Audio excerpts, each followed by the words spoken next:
Hello, everybody. Welcome to the first IHS monthly program for 2026. We do these programs on the third Saturday of every month at 10 a.m. Pacific, except in December. So we're starting off with a bang with Ted Atlas, who's going to talk about the Willows-Glenn County Airport and how it became a National Historic Site largely due to Ted's own efforts. Ted is a native of San Jose and a fourth generation Californian, and he researches in aviation history. And he was contacted by the son of the man who had started the mobile aviation. Well, I'll let him explain what MAT stands for and how he got into a National Historic Landmark. So without further ado, Ted, the floor is yours. All right. Well, thank you. So yeah, let's just wait a minute here. One little glitch,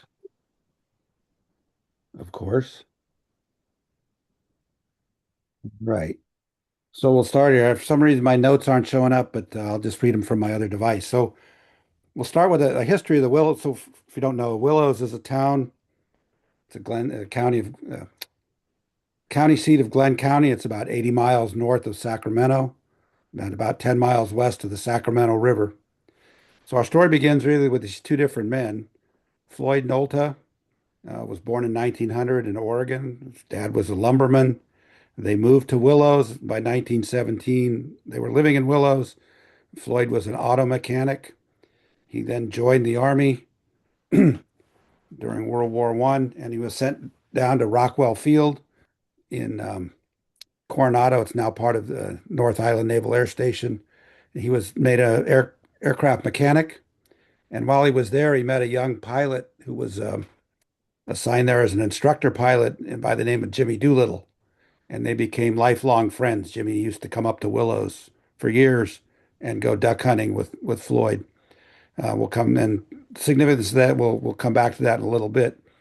Um, After the war, Floyd went back to Willows. He learned to be a pilot, and around 1928 or 1929, he developed a method of dropping rice seed from an airplane um, in the rice field there in the rice field of that part of the Sacramento Valley. Um, so we'll come back to him in a minute. So what had happened is he put a hopper in the front of the plane, put the rice seed in there, about 800 pounds. They would fly over. They would prepare the field and flood the field. He'd fly over at about 50 feet. He had a control that opened the hopper from his part of the cockpit. The seed would fall into a box, and then the prop wash would blow it out at about a 50-foot wide swath as they flew over the fields. So it made rice growing much more economical and faster. Joe Ely on the right there was the son of a banker born in Chicago. He earned a bachelor's degree at Dartmouth and then a master's degree in botany at the Yale School of Forestry. He joined the National Forest Service, first worked at a tree nursery in Iowa, and then at the Lassen National Forest, then the Tahoe, and then over to 1948, he became the fire control officer in the Mendocino National Forest. So just here's uh, some history. So in 1925, prior to that, airmail was flown by military pilots or government pilots. 1925, the government Congress gave that to the Postmaster General to establish um, airmail routes contracted with private airlines. And part of that was the Department of Commerce was then to build aids to navigation and airports where they could land and do what they needed to do. And so what they did is they built a series of airports about every 200 miles apart, intermediate landing fields, which were really emergency landing fields, about every 40 miles apart, and then every 10 miles they put up lighted beacons. And the contracted airmail route number 8 was the north-south. Eventually, it was San Diego. It was originally Los Angeles to Seattle, and then extended down to San Diego. 1928, the Department of Commerce added a site 1 mile west of Willows as an intermediate landing field, and the city of Willows and the county of Glenn each gave 80 acres Okay. uh, to that. Each bought 80 acres and gave it to the federal government. Um, Also, in 1927, San Francisco leased land from Ogden Mills to build Mills Field, which became the terminus of the transcontinental airmail route. Although they often flew out of Oakland because of bad weather, still a problem at SFO. Sometimes they only got as far as Concord and couldn't get over the Mount Diablo range. Um, the lighted beacons that they put in, we'll get into more of those in a minute, but they allowed them to fly at night. Prior to that, pilots just navigated by landmarks. They flew from this point to that point, but they had to be able to see. So at night, those weren't visible. So these beacons set up routes that they could follow. So on the left there, we have the beacon that was erected in 1928 or 1929, or at the end of 1928 and 1929 at Willows. And on the right there is what the standard beacons look like. These were all over the country and all these airmail routes, both at airports, intermediate landing fields, and every 10 miles along the route. They had a number unique to them on the roof of the shed. The shed was where the power, in some of these places, the power came from generators. Other places, power came from the utility company. The Willows one connected to PG&E. You can see the power pole there behind it. And it had a lighted beacon. These are standard 51-foot tall steel towers, and we'll get to the significance of that in a minute, and where the number 12 comes from on the top of the shed. So the contracted airmail route number 8, this north-south one from Los Angeles to Seattle, was awarded to a man by the name of Vern Gorst, who ran a bus company in Oregon. He bought M1, Ryan M1 aircraft to hold 2 passengers, and they had the power to get over the Siskiyou Mountains. So basically, what it was is they had bags of mail. They had a couple passengers who just sat amongst the mail, and that's how passenger travel began. Um, that's an M1 Ryan aircraft there in the picture. Charles Lindbergh bought an M2, which is very similar from Ryan, and that was converted into the Spirit of St. Louis. So it's basically the same plane that Lindbergh flew from New York to Paris was what Pacific Air Transport was using in the West. Gorst wanted to upgrade to the Boeing Model 40, which held 4 people in those little areas there. Don't complain about your seat on the airplane now. You weren't folded into these little areas in the fuselage. Um, he didn't have the money to finance it. Gorst didn't, and so Boeing bought William Boeing bought Pacific Air Transport to continue to operate under that name, and they had 6 of these Model 40 airplanes. Then they upgraded to the Model 80, Boeing Model 80A, which was a tri-motor. That's it down in Glendale in the picture on the left. Far more luxurious. I don't know. The Ford tri-motor gets all the attention for that era of passenger planes, but you can see the Boeing with leather seats and is a much more luxurious aircraft. It had reading lamps. It had hot and cold running water and an enclosed flight deck. Prior to that, pilots had always flown outside. They were not happy with enclosed cockpits. They all sort of knew how to fly by the sense of the wind and whatnot in their face, but they moved them inside here. The Boeing Aircraft and Transport Company, which was a number of different airlines, including Pacific Air Transport, merged with Pratt& and Whitney Aircraft and formed United Aircraft and Transport. And in March of 1931, they formed United Airlines to manage all their airlines, including Pacific Air Transport, which became part of United and operated under that name after that. There's their timetables. I know they may be, I don't know how well those show how long it took to fly from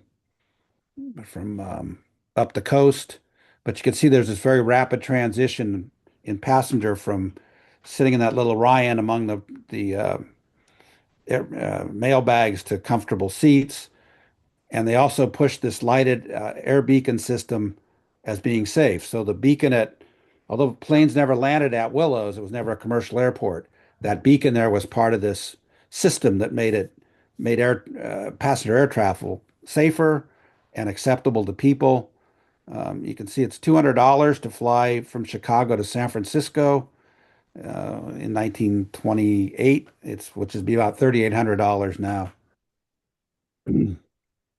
Delta, Western, and TWA also all began as contracted airmail routes. So in 1929, there were 165,000 air passengers and more than doubled to 386,000 in 1 year. And then just, pardon the pun, took off after that. And you can see down there in that little ad how they promote that these are professional pilots, not stunt flyers.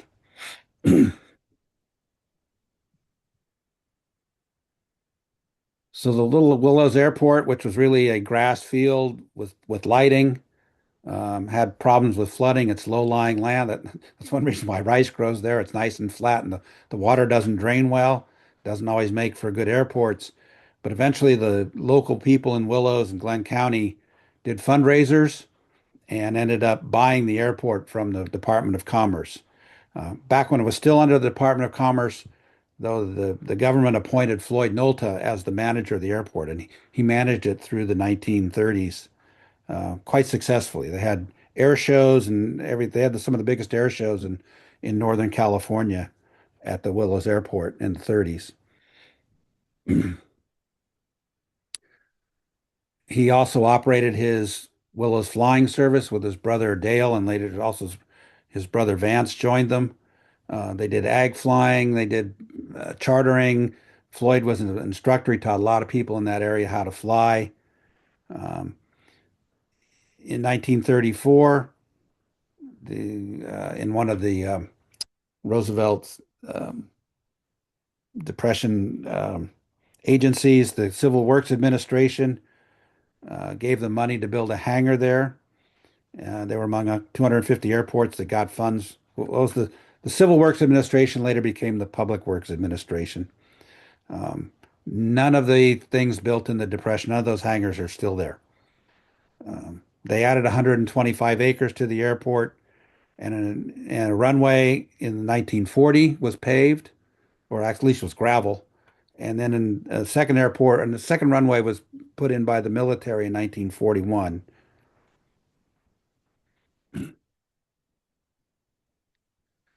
On the left there, that's so back in 1912, they discovered that certain varieties of Japanese rice, Japonica rice, would grow in that part of California. And so the agriculture there transitioned from wheat, dry farming, to rice farming. Then other things came along, almonds and other things, but rice was big. Um, and so Nolta and other ag pilots operating out of the Willows Airport would seed these fields um, and made rice one of the biggest crops. So between Glenn and Colusa counties west of the river and Butte and Yuba counties east of the Sacramento River, about 25% of all the rice grown in the United States comes from that area. And up there on the right is a modern ag plane. I didn't realize this till I was working on the slide presentation, but shortly after I took that picture of the plane up there, it crashed while dusting a field. It hit power lines and the pilot was killed. But anyway, that's what a modern and the system that modern aircraft uses with the control valve and the hopper and all is the same thing that Floyd Nolta developed. Somewhere along the line, Floyd became a stunt pilot, I think possibly so in 1938, 39. They were filming The Adventures of Robin Hood with Errol Flynn and Olivia de Havilland in Bidwell Park in Chico. Floyd often flew Errol Flynn around that area, and I think that's when he met William Keighley, was the first director of Adventures of Robin Hood. And 2 years later, Keighley was making this movie, The Bride Came COD, and Floyd was a stunt pilot. And that plane on the upper right there that's looks like it crashed, it's actually they set up a set in the Death Valley for the movie. That's Floyd's Belanca aircraft. So he flew it in there in the scenes, and then they used it as part of the set. So he became a stunt pilot as well as what he was doing with all his other flying. Now, that was 1938 that Robin Hood came out. When the war started, Floyd rejoined the Army Air Forces and originally was going to be an instructor. I should go back. So when that movie, The Bride Came COD, Paul Mantz, who was a very well-known stunt pilot in Hollywood, was another pilot on that film. So that I don't know if that's when they first met, but Mantz became the head of the first motion picture unit. So the Army Air Forces established this unit in Hollywood to make instructional films and propaganda films. Originally, Jack Warner was the head of it for a few months, and then Paul Mantz became the head of it. They occupied the Hal Roach Studios in Culver City throughout the war, and Mantz recruited Floyd as a pilot and as a operations officer. So that's what he did in the war. That's Floyd in his uniform there in the lower left. And then the picture in the production still up there. Floyd is right there, and Paul Mantz is right there. Oops. And this guy was a also in that unit. Ronald Reagan, he was the personnel officer. It's kind of hard to read, but he signed that photo to. So Floyd Nolte's nickname from back when he raced cars was Speed, so he's always known as Speed Nolte. So that's a signature from Ronald Reagan to Floyd.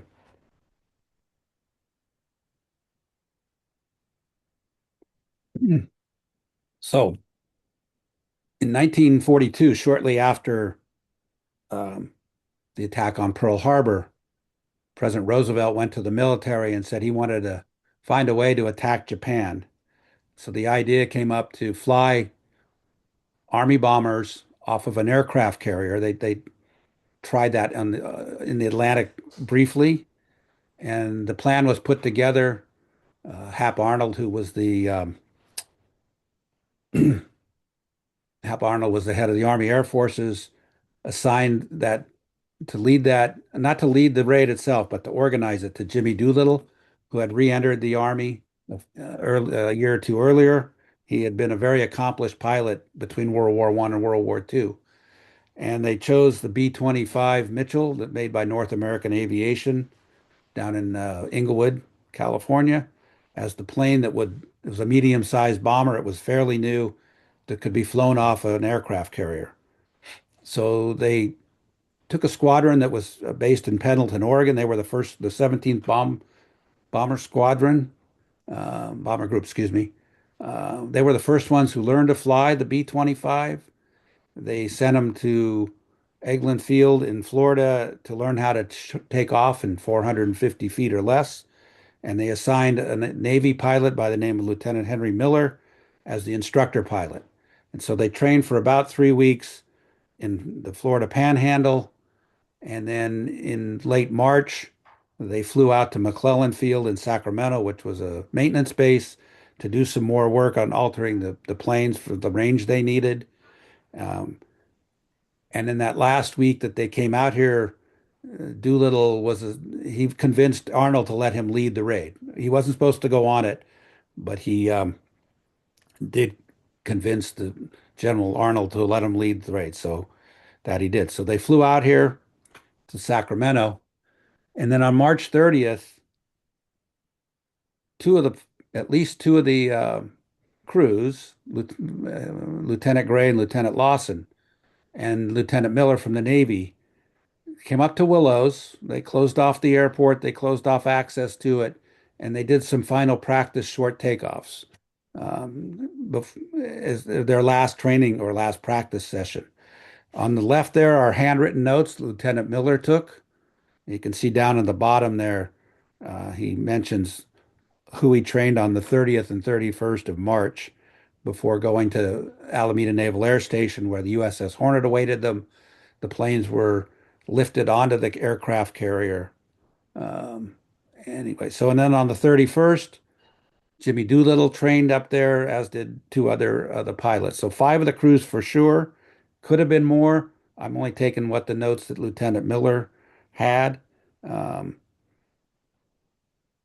that those five crews trained at Willows. It was not known at the time. It was a secret mission. Certainly nobody knew what they were going to do. But that training did take place at Willows. It was the only private air, actually it was transitioning to a military field, but it was the only private airport that the Doolittle Raiders did any training at. As I said, the planes, they flew to NAS Alameda. The planes were put on USS Hornet. That's not the Hornet that's there now. This is Hornet CV-8. It was later sunk in 1942, and the Hornet that's now a museum ship in Alameda was named for this other one, for the first one. But this is the first Hornet. It was a brand new ship. This was its first mission, was the Doolittle Raiders. And on April 2nd, they sailed out of San Francisco Bay, and on the 18th, they bombed Japan. 16 bombers led by Jimmy Doolittle bombed Japan. They had to launch the raid 10 hours and a couple hundred miles earlier than planned because they were seen by Japanese patrol boats.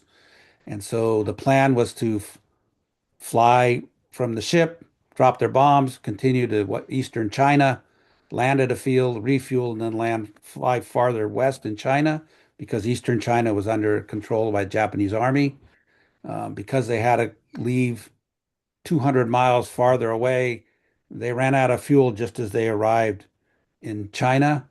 Lieutenant Lawson, Ted Lawson, tried to land his plane in the water. It flipped over, injuring himself and three of his other crew severely. Uh, One plane landed in the Soviet Union. That's a different story. But the other 14, they bailed out. And a couple of the men were killed in bailing out.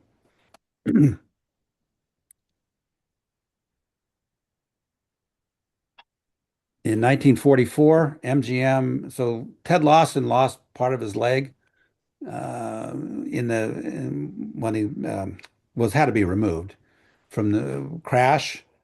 He wrote a book called 30 Seconds Over Tokyo that was made into a movie in 1944. A lot of the aerial scenes were filmed in Northern California. Oakland stood in for Tokyo.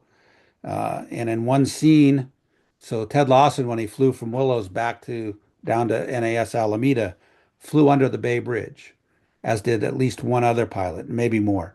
So when they recreated it for the movie in the lower left there, that's Floyd Nolta flying the B-25 Mitchell underneath the Bay Bridge, the eastern span. I'm sorry, that's the western span, to get the shot for the movie. And there's Ted Lawson to the right. Floyd also was the only pilot allowed to fly over Hyde Park as they buried FDR in 1945 with a photographer. That was the only plane allowed to fly over the burial. Post-war, Floyd stayed in Southern California as a stunt pilot. He kind of hung around with some very famous pilots of those days. This is a photo. It's very grainy because it's a photo of a photo of a photo. Um, but that was taken at Pancho's ranch, Happy Bottom Ranch, which was right near Muroc Field, which later became Edwards Air Force Base. If you remember the movie The Right Stuff, it's kind of figures a lot in that movie.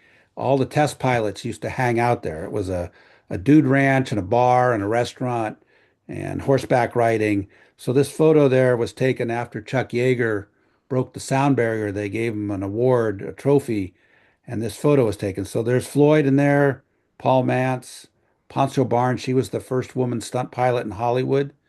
Also identified Kirk Kerkorian. You may know his name. He was a pilot during the war and then bought a charter airline, which he made some money on, ended up buying the MGM studio, and then later started building mega hotels in Las Vegas. So the MGM Grand was the first. So he went on to big things.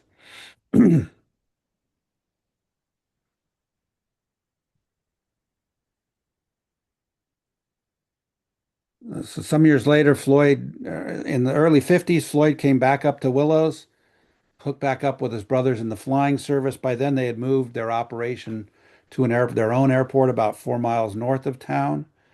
Floyd and his wife Jessie and their son Jimmy, who was named for Jimmy Doolittle, bought this house that's up there in the upper right corner in Willows. That's how I'm aware of the story, because in the early 1980s, my brother and his wife purchased that house. And my brother passed away about 5, 6 years ago. My sister-in-law still lives there. So that they didn't buy it from Floyd. Floyd died in the 1970s. There was another owner in between. But that's how I first became aware of this whole Floyd Nolta, Joe Ely story. So the Forest Service began in 1876 in the Department of Agriculture. Forests are there for recreation, but also to harvest the crop and to allow cattle grazing and other animals to graze in national forests. Um, California has a little over 20 million acres in 18 national forests, second only in acreage to Alaska. Excuse me. The Mendocino National Forest is located in the coastal range. It's 913,306 acres. It's the only national forest in California doesn't have a road that goes through, a major road goes through it. It's in 6 counties, so it lies between the Sacramento Valley and the Mendocino coast. It has a Tule elk in it. They reintroduced them. The Department of Fish and Game reintroduced Tule elk into the forest.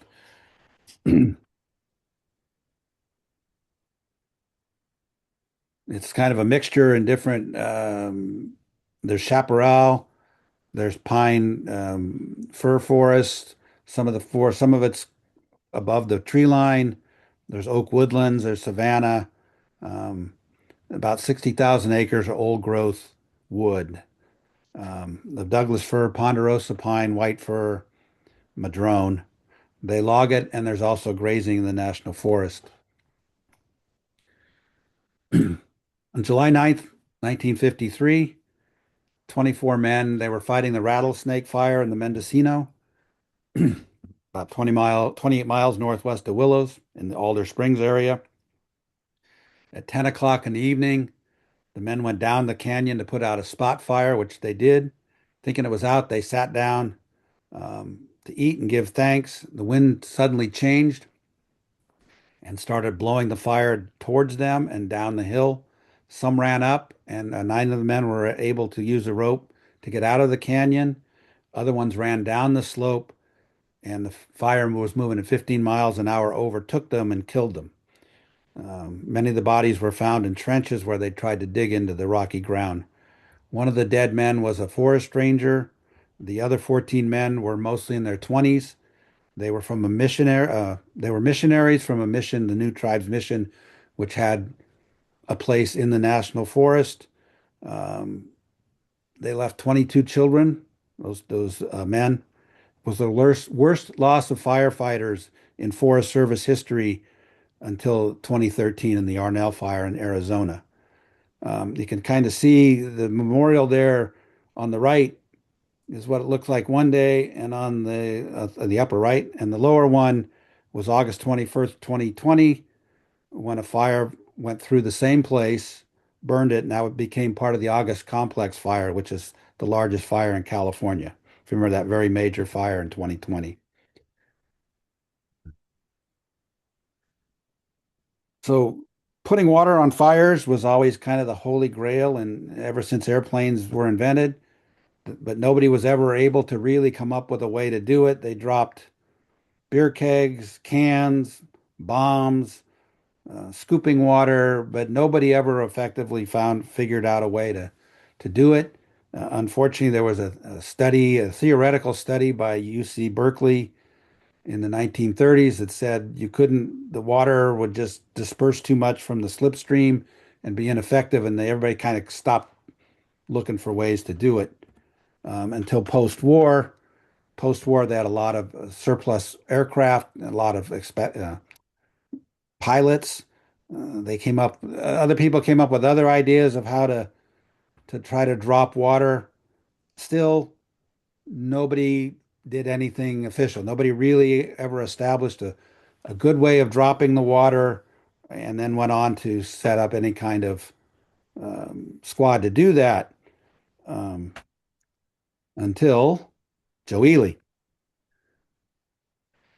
So 1955, a bunch of the fire control officers from the Northern California forests met in Redding, and the superintendent of the Modoc National Forest said he could use agriculture. He had an idea of using agricultural planes to drop water, since these guys were used to flying low and dispensing water. Um, Joe Ely took that idea and thought, well, there's a lot of ag pilots in Willows where I live. His boss, Robert Dassman, who was the superintendent, told him to go ahead. So Joe contacted Floyd Nolta and said, hey, what can you do? Within a week, Floyd had devised a method of dropping water from a plane. It's essentially similar to the rice seeding. In other words, there's a tank in the front of the cockpit that held originally, I think, 160 gallons of water, and a valve and a way to control the valve underneath the plane. So on the 23rd of July, 1955, they lit a strip of grass on fire at the airport. I think this was actually at the Nolta's airport, and Vance Nolta flew over it, released the water, and they put out the fire. And as Ely said, we were in business.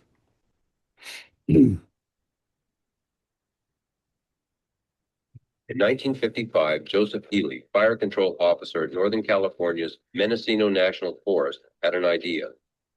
He talked to crop duster pilot Floyd Nolta about developing a way to use a Stearman biplane as an aerial tanker.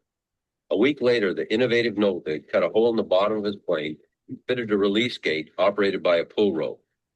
Tests made dropping the 100-gallon charge looked very promising.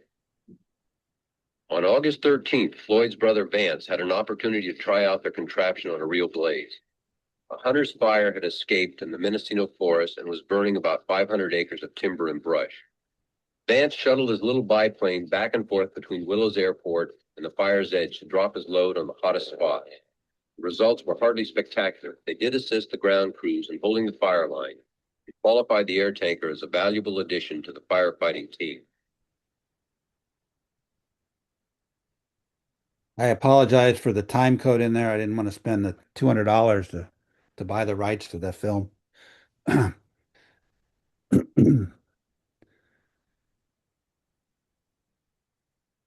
So they I should go back here. Let me go back here. So on that Mendenhall fire, Vance made 6 drops, and then a few days later there was another fire in the Mendocino down in the deep box canyon.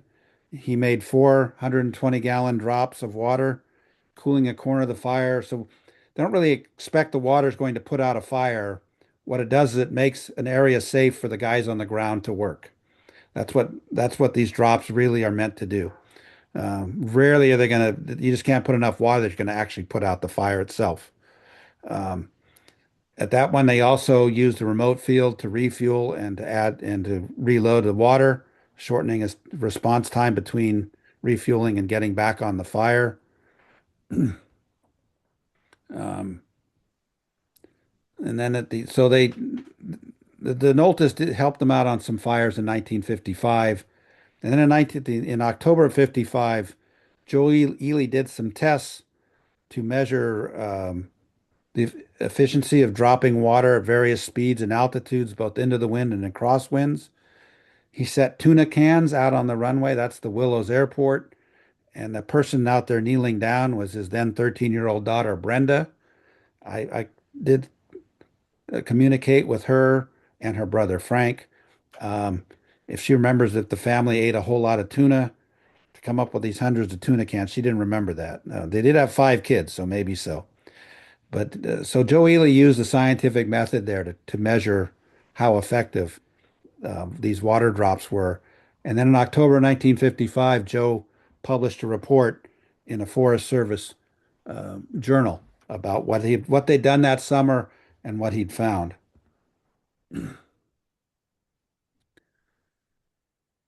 Unfortunately, the guy in Washington that's in charge of it didn't read what Joe wrote in there, and he felt, as you can see that quote there, that they were a long way from dropping water on fires. even though they had just done it, it's a very typical bureaucracy. The guy out in the field is doing it. The people back in Washington said it can't be done.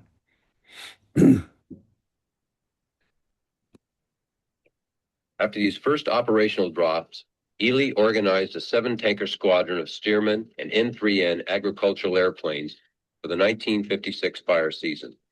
Now, chemicals were added to the water to reduce evaporation and improve its fire-stopping ability. These borate bombers, as they were called, participated in the control of 23 fires by summer's end, dropping a total of 123,000 gallons of retardant. Encouraged by these field trials, the Forest Service again turned to the larger Navy torpedo planes. 8 of these aircraft were fitted with 400-gallon tanks to form a firefighting air force.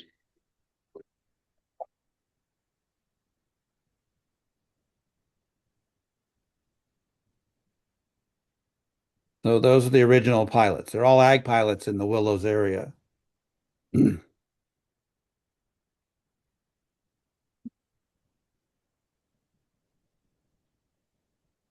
So that's tanker number 4. That's actually an N3N made by the Navy. Um, Noltas flew Stearmans, Boeing Stearmans. This is an N3N, which is actually built. It's rare that it wasn't an aircraft that wasn't built by a company. It was built by the Navy the Naval Aircraft Factory, which is adjacent to the Philadelphia Navy Yard.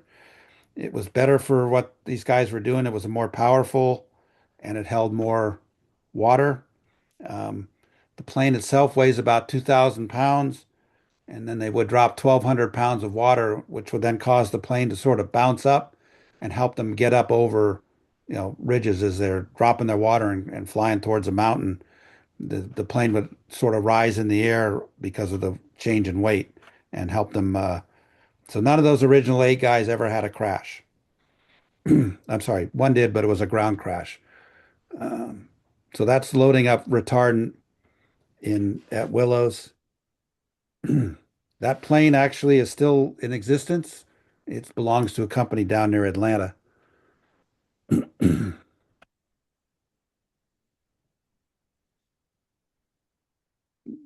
In 1956, so that was the Mendocino Air Tanker Squad, MATS. Um, they were made available to other national forests. They actually did more work in other forests than they did in the Mendocino, including the very last fire of the season down there, the Inaha fire, which had also had a loss of a number of men fighting that fire before the MATS pilots got on it. But they did assist, and it became known this was really a very helpful tool in fighting fires. In 1957, the Mendocino unit, they added 6 more pilots who wanted in on the action. They were all just contracted. They didn't work for the Forest Service. They were just contracted for the hours they were in use. Um, they did almost 100 fires in 1957, which was 4 times what they'd done in 56. Um, Still, they were the only squad that did it. It wasn't until 1958 that other agencies, including the California Division of Forestry, what we now call CAL FIRE, started also contracting, sometimes with the same pilots, and started setting up air bases and things like that. So it really expanded in 1958. Back in 1956, they again went to the Willows Airport for tests. California Division of Forestry, Los Angeles County, other government agencies, they were all out at Willows after the season testing. That's what the picture is in the right, is they're doing tests at the Willows Airport. So Willows became the sort of center, and this unit, the Mendocino, was not only the first one in the United States, it's the first one in the world. And then others started following suit. So really, it's not hyperbolic to say every time you see a tanker drop now, that came from Willows.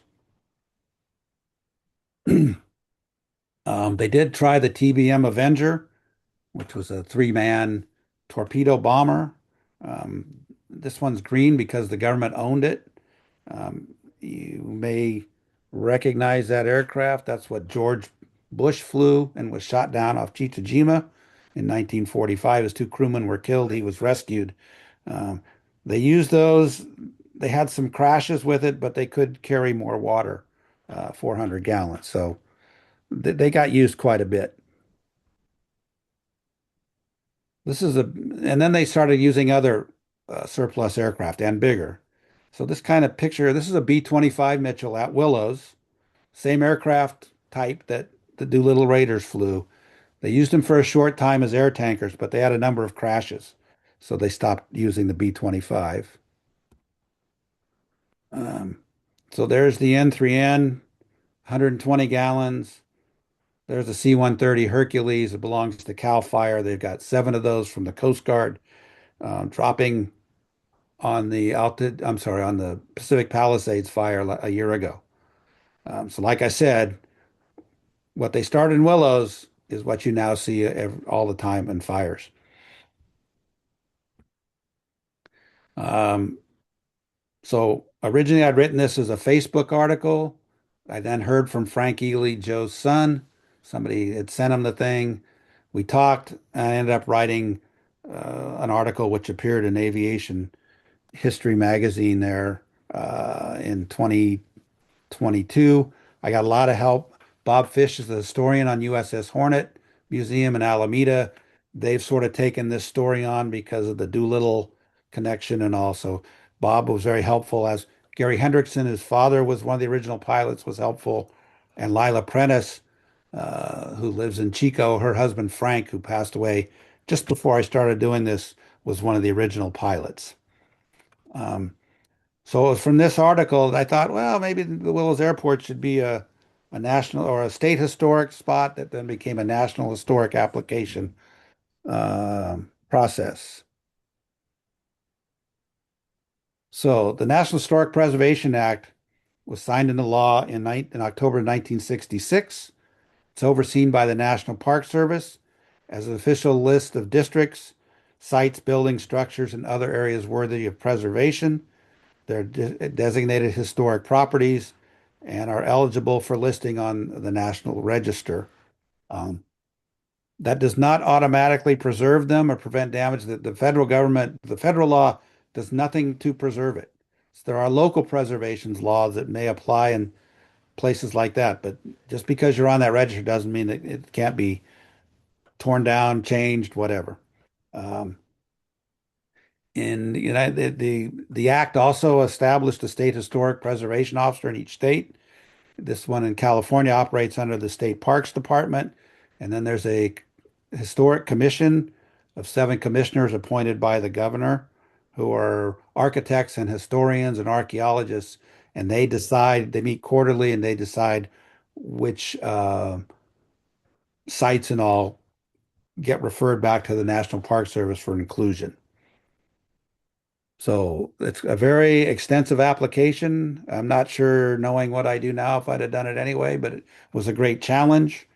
Usually these are done by historic preservation companies. I don't think the word's escaping me. Um, but they're done by professionals, not by a guy sitting in his kitchen writing this, but that's what I did. So everything that's at the airport either is contributing to the historic time or is not contributing. It was there previous to or during the historic period. And for our reasons, historic period was from 1928 when they put up that tower to 1982 when the MATS and the Forest Service moved their operations over to Chico because they were flying bigger planes and the runways were too short at Willows.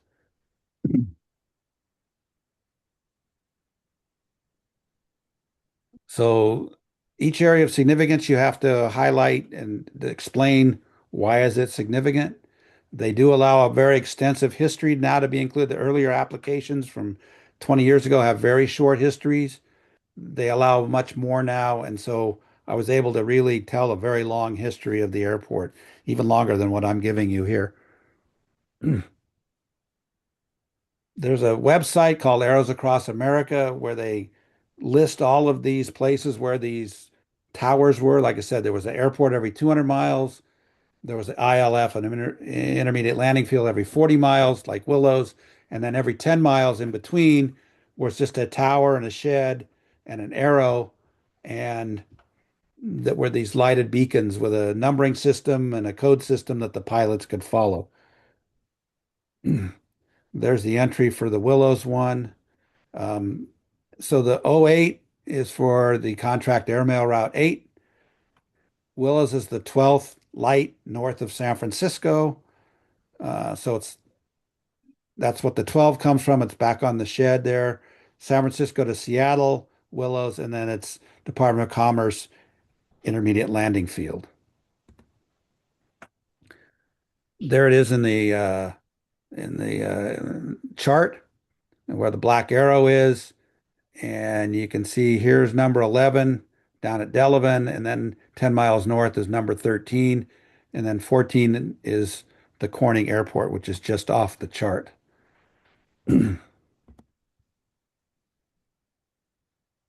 Again, that was the standard 51-foot tower. They were built by the International Derrick and Equipment Company of Columbus, Ohio, or ADECO.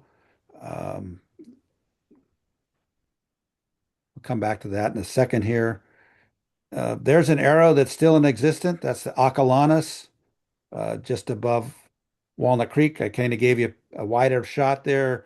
That's the split between 680 and 24 in Walnut Creek. The reason that's a double arrow is because it's two different routes. The arrow to the left, which is pointing almost north, is the contract airmail route 8, and the one kind of pointing off to the 1 o'clock position was the San Francisco to Salt Lake City over Reno, through Reno, which was part of the transcontinental route. So that concrete arrow is still there. The one at Willows may still be there, but it's buried. That's a description of the Willows Airport way back in 1929. Every airport had an entry in these guides that the federal government produced. So there's the tower in 1929. There it is behind the plane in 1956. And there it is currently, now with a Walmart behind it. That was not there in 1928. On the left there is the original builder's plaque, still welded to it, and a sign that was on the north side, still original from 1928. Hats off to the sign painter. Granted, didn't take direct sun, but it took a lot of weather. Unfortunately, after I pointed this out to the owners of the airport, which is the county of Glenn, it disappeared. I don't know where it went. There was a crime report filed by citizens, but I assume it's in somebody's barn or man cave. So I went back, and you don't have to read all these. These were where all these towers were in California, these 51-foot Idaho count towers. Bottom line is, out of the 47 that were at airports and intermediate landing fields on all the different routes in California, the one at Willows is the only one that's still at the original airport. It's still in use. The beacon has obviously changed over the years, but it's the only one that's still in the original airport. Weed, Auburn, and Truckee still have them, but all three of those airports moved over the years.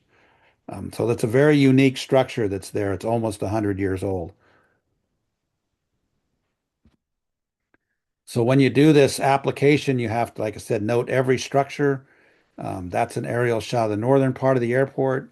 What's in orange are contributing. They were there during the historic period. What's in blue are other things that are at the airport that came afterwards, and they are non-contributing. So there's hangars, it's a restaurant, there's the tower at the very top there. Um, the hangar to the far right was built in 1948. It's the oldest structure still at the airport. The one in the center there was built a few years later. They're very similar. They're T-shaped, uh, very plain. You have to describe these things. You know, if this was some fancy historical mid-century modern design or Art Deco, you can go into all the detail. What do you say about a building that's just wood and corrugated steel? But you still have to describe it. Like I said, Hendrickson is still there. His father was one of the original pilots. Um, and then the far left there is a hangar built in the 1960s. Nancy's Cafe is contributing. It was built in the 60s. I don't have an exact year, around 1965. We can assume that the pilots, those air tanker pilots, all hung out there, as well as the ag pilots. So it's contributing in that sense also. The runways that were added just before the war. So for the Doolittle Raiders, when they came and trained, they didn't use the buildings that we know of. They didn't use the restaurant wasn't there. What they use? The runway. So those are very significant to that story. So this is more of the application. What are they saying about this? Like I said, you have to fill all this out, and the people at the state, I must say, the historians at the Parks Department in Sacramento, very, very helpful. I would send them my stuff. They would correct it, or they'd show me corrections and send it back. It takes a lot because you have to meet, a government agency and what they want specifically um, in an application. So very quickly, I'm about to sum this up, but very quickly, you think I missed this? Part of the process is the state notifies the property owner that application has been made. If this was privately owned and the owner did not want to be on the register, that ends it. When it's publicly owned, which this airport is owned by Glenn County, whether they object or not does not matter. It can still go on the register. Well, in this case, the county of Glenn objected to its inclusion. The county executive told the board of supervisors that it's going to put onerous requirements on them to ever do anything at the airport and yada yada. And he sold them into voting against it. They sent a letter, um, which went into the record, but it doesn't matter. It's they don't own the airport. They're taking care of it for the public. It's a public entity. It's for the public good, and so it was still submitted to the state for review. There's the letter, excuse me, on the right. Objecting. Lila Prentice, whose husband was a pilot, she wrote in support. Scott DeMoss, he objected. In reality, it has to, even though it's whether it's on the historic status or not, under Rule 106, anything that was built with government funds, which is almost everything at an airport, still has to go through historic review, whether you're in a historic spot or not. The county didn't want to understand that. They didn't want to explain. It's a small county. You just got to go with it. So we met. We were on the agenda in April 2023. Usually they meet in Sacramento. The middle five people there are the commissioners. The lady on the left of them in the beige, she's the state historic preservation officer, Juliana Polanco, and then their lawyer. Um, this meeting happened to be at Fort Mason in San Francisco, which one saved me driving to Sacramento.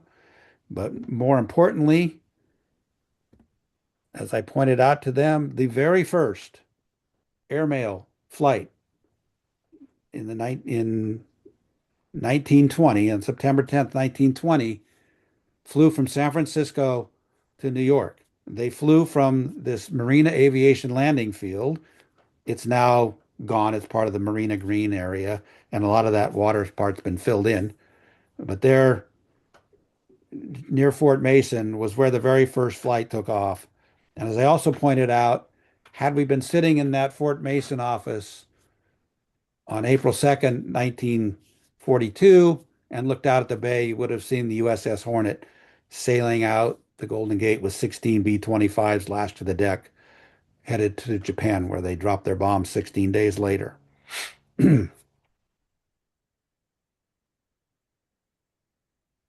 So there you can see that the keeper of the list finally approved it in October, and we're now on the National Register. It's hard to find it in the database because they're years behind. They were years behind on getting those things caught up, and that was before the current administration in Washington. Who knows after Doge how far behind the NPS might be. Um, so if you want to read that application, if you got a lot of time, it's about 75 pages. it's all footnoted and bibliography and whatnot, you can go to my website, tedtalkshistory.com. So, discussion.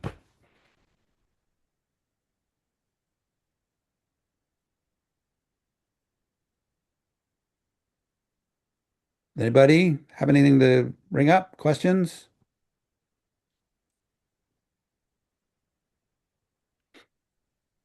Dan, are you there? Well, that is remarkably thorough, and I'm not sure what I could ask that you haven't already covered. It's the history is quite interesting and thorough, as I say. Yeah, one of the commissioners, when they after the presentation is made before they voted, he's from Southern California. I think he's a archaeologist, but also an aviation enthusiast. He was quite amazed that there was so much history in this little airport. And interestingly, there's only 29 airports on the National Register in the entire United States. There's only 29, and the only other one in California is the Torrey Pines Glider Port north of San Diego. So of all the airports in California that have history, I mean, Oakland's got a great history. Amelia Earhart used it, the Dole race, first flight to Australia, not on it. Places like Santa Monica, where Douglas Aircraft was, and Burbank, where Lockheed was, and Palmdale, none of them are on it. Just Willows.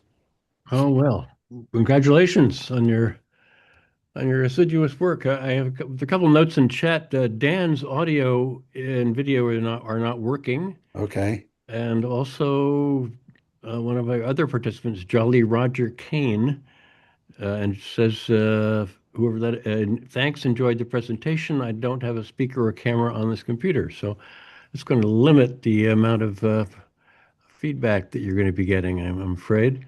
Okay. Uh, Go ahead. I'm not seeing I got to figure out how to turn on the comments if there are some. that's just in the meeting chat. But anyway, that's Oh, all. there we go. I've already read what there's there. I'm Maybe you could. back. Okay, maybe you could stop sharing. Okay. Um, okay.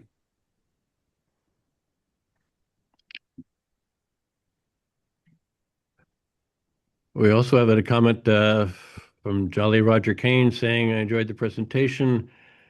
Uh, as a note, I've hiked up to the arrows above Walnut Creek, and unfortunately, those arrows have become a place of heavy graffiti. Our Not surprising. modernization."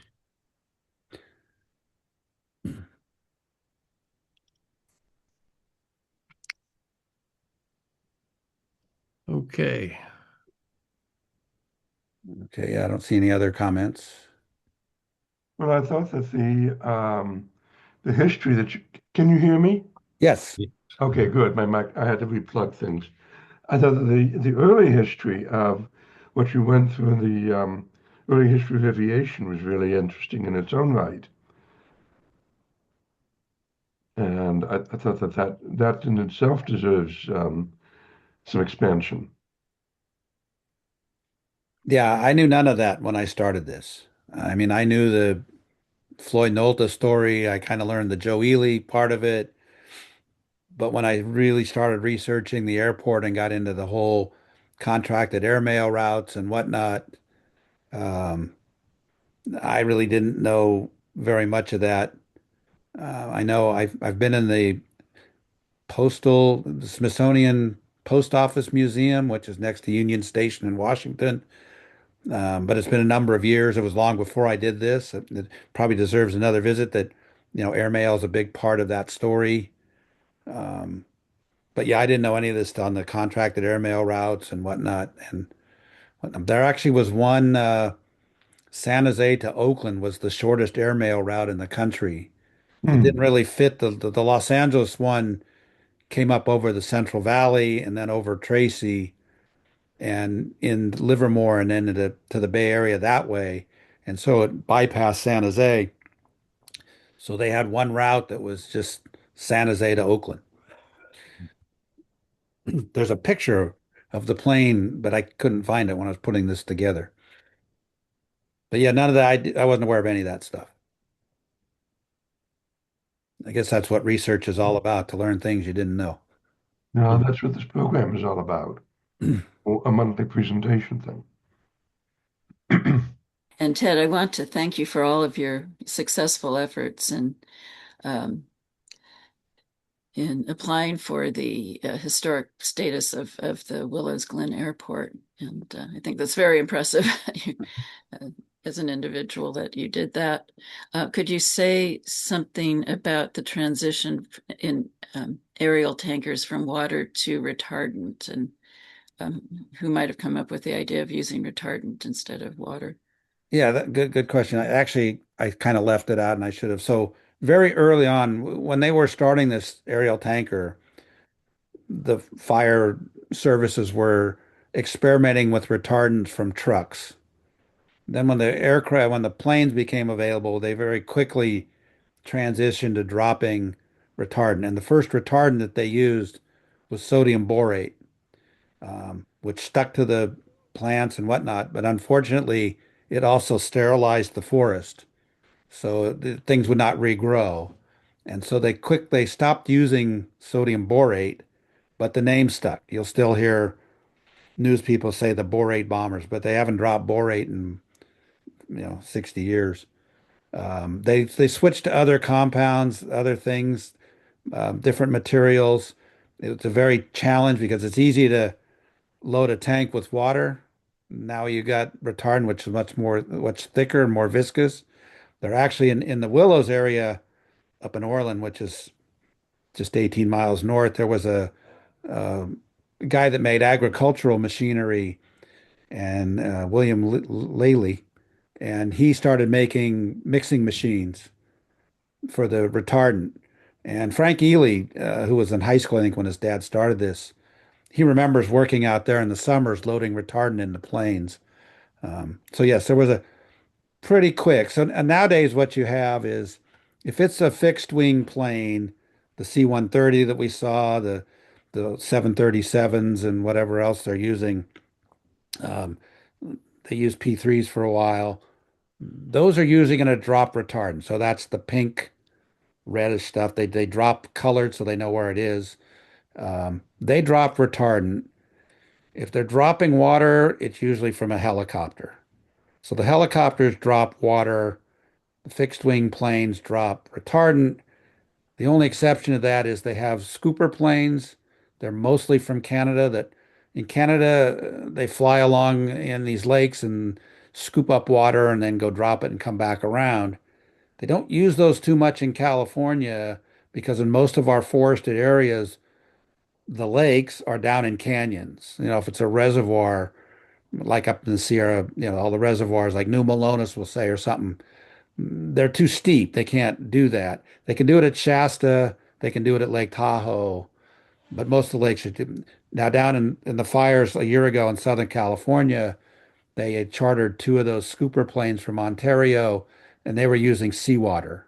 So they could go out over the ocean, over Santa Monica Bay, scoop water. If you remember last year when they were fighting the Altadena fire and the Brentwood fire, not the Brentwood, excuse me, the Pacific Palisades, somebody flew a drone and hit one of those scooper planes and damaged the wing and charged.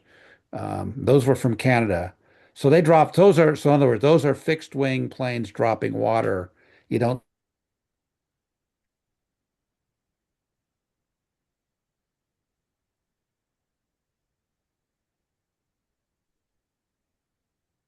It seems to be frozen. Yes. Hmm. Well, Hmm. The internet has been behaving funny for everybody lately.